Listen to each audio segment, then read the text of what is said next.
ქუთაისის საქალაქო სასამართლოს გადაწყვეტილებით 8-ვე ბრალდებულს პატიმრობა შეეფარდა. აღსანიშნავია ის დეტალიც, რომ აქედან ერთ-ერთ მათგანს, ეგრეთ წოდებულ კანონიერ ქურდს ვარლამ კუხიანიძეს იგივე ვატიას დაუსწრებლად წარედგინა ბრალი და ისიც პატიმრობაში გაუშვა.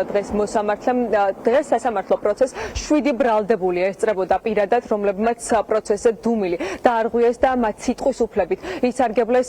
ისინი საუბრობენ იმაზე, უარყოფენ ყველანაირ კავშირს კანონიერ ქურდულ სამყაროსთან და ამბობენ, რომ მათ არანაირი კავშირი არ აქვს ბიზნესის დატერორებასთან. ერთადერთი პიროვნება, რომელიც არის ქურდული სამყაროს წევრობის ბრალდებით დაკავებული, ის ამბობს, რომ პირადად იცნობს ვარლამ კუხიანიძეს იგივე ვიტიას და მასთან ნათლი მირონული კავშირიც აკავშირებს, თუმცა იმის იქეთ, რომ მას რაიმე ქურდულ სამყაროსთან კავშირი ჰქონდეს, ის არ აღიარებს და არც ერთი ბრალდებული დღეს არ დაეთანხმა აღნიშნულ ბრალს და ამბობდნენ, რომ ისინი უმიზეზოდ არიან დაკავებულები.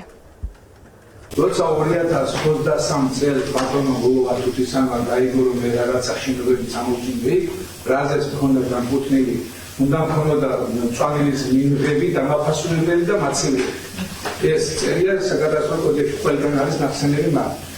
როგორც ნახავთ, რა მე ჩამიკეტა ბაზრის ჭიშკარი და ბაზარში არის შემიშვა. მე მყავს ლექთა უმრავლესი რაოდენობა, მისგანაც წვალისდებული 26 წელია. შესაბამისად დავიცე ხალხის მიღება ჩემ ტერიტორიაზე. შემდგომში გადავწყვიტე, რომ რა თქმა უნდა ბაზრობა დამერქნია, იმიტომ რომ ბაზარში მე ვეღარ შევიდოდი და საკუთარ ვეღარ მოვიდოდი და 2022 წელს გამოვაცალეს 2023 წელს გამოვაცალეს სულ ბაზრობა.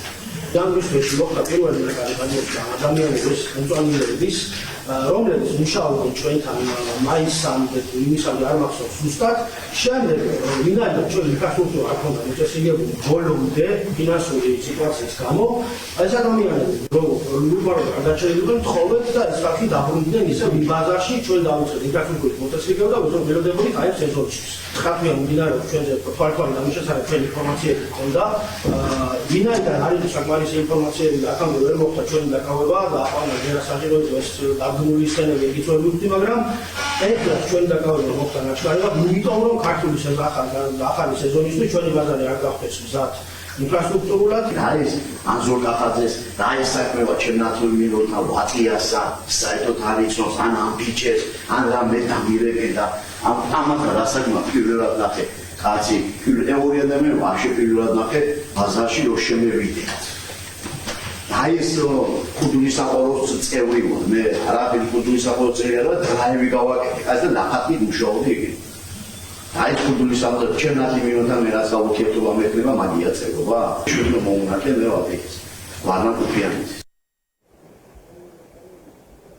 8 ბრალდებული პირიდან, როგორც გითხარით, ერთ-ერთ მათგანს, რომელსაც ეგრეთ წოდებულ კანონიერ ქურდობას ედავებიან ვარლამ კუხიანიძეს, ბრალი დაუსწრებლად წარედგინა ერთს ედავებიან, რომ ის არის ქურდული სამყაროს წევრი და დანარჩენ 6 ქურდული სამყაროს მოკავშირეობას ედავებიან, როგორც ბრალდების მხარე ამტკიცებს ამ ადამიანების წინააღმდეგ მთელი 9 თვის განმავლობაში მიმდინარეობდა ფარული თვალთვალი და მათ საქმეში აქვს წარმოდგენილი როგორც აუდიო ასევე ვიდეო მტკიცებულებები, სადაც კარგად ჩანს როგორ ატერორებენ და როგორ ცდილობენ მუქარის განხორციელებას. ეს ადამიანები მოვაჭრეების წინააღმდეგ საქმე ეხება 2 აგრარულ ბაზარს. ეს არის წყალტუბოს ბაზარი, შეპესე ტაბახმელა 2023 და ეს არის ქუთაისის ბაზარი, ნიკიას ეგრეთ წოდებული ბაზარი და როგორც ბრალდების მხარე ამტკიცებს, სწორედ შეპესე ტაბახმელას მფლობელები ცდილობდნენ დაეტერორებინათ მოვაჭრეები, წამოეყვანათ ნიკიას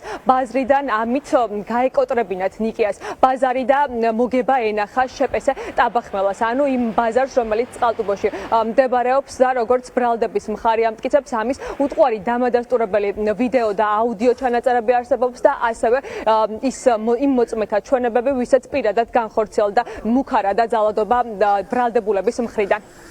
ჩემს სისხლის სამართლის საქმეზე სულ დაკავებული იქნა 7 პირი. ერთის დაუსწრებლად წარედგინა ბრალდება საქართველოს სისხლის სამართლის კოდექსში 223 პრიმა მუხლის მეორე ნაწილით, რაც გულისხმობს კანონიერ ქურდობას, ერთს აქვს ბრალი წარდგენილი ქურდული სამყაროს წევრობის ფაქტზე, ხოლო დანარჩენ 6 წარედგინა ბრალდება ქურდული სამყაროს საქმიანობის მხარდაჭერის ფაქტზე.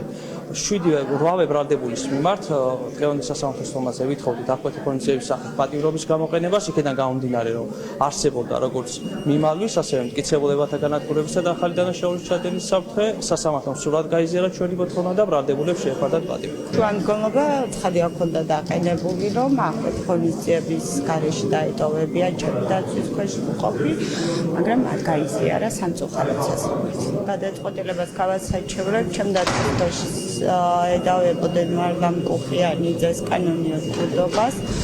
არ არსებობს არანაირი მტკიცებულება საქმეში ამ ეტაპზე, რომ ჩემმა დაცვის ქვეშ მყოფმა ჩაიდინა ბრალად შერაცხული ქმედება. შესაბამისად არ ვეთანხმებით გადაწყვეტილებას და გავასაჩევრებთ სააპელაციო სასამართლოში. პროკურატურა ედავება ქურდული სამყაროს საქმიანობაზე მხარდაჭერას.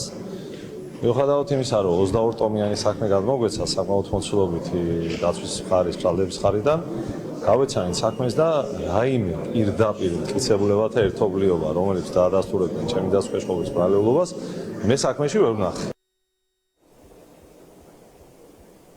ქურდულ სამყაროსთან კავშირის ბრალდებით დაკავებულ ადამიანებს პირებს 15 წლამდე თავისუფლების აღკვეთა ემუქრებათ, როგორც დაცვის მხარი ამბობს დღეს მოსამართლის მიერ მიღებულ გადაწყვეტილებას. ისინი არ ეთანხმებიან და შესაბამისად აპირებენ უკვე სააპელაციო სასამართლოში გაასაჩივრონ მოსამართლის გადაწყვეტილება, რომლის მიხედვითაც პატიმრობაში დარჩა 7-ვე ბრალდებული.